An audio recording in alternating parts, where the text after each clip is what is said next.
ছিল যে মেরে ফেলা লাগবে, শিবির পেলেই আমি মারতাম। ও আমারে বারবার বলছিল যে ভাই ওটা শিবির মিবির কি, আমি তো মুসলমানই না, আমি ফুল হাতা, আমি হাফ হাতাও না।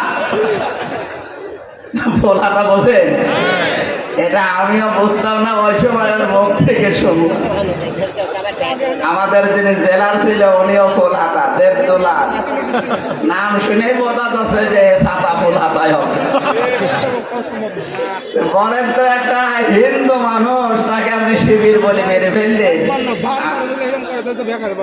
এরকম একটা দুইটা না, জাহাঙ্গীরনগর বিশ্ববিদ্যালয়ে 100টা মহিলার ইজ্জত নষ্ট করার পরে সেঞ্চুরি করে যারা মিষ্টি বিলাতে পারে এরা তারা।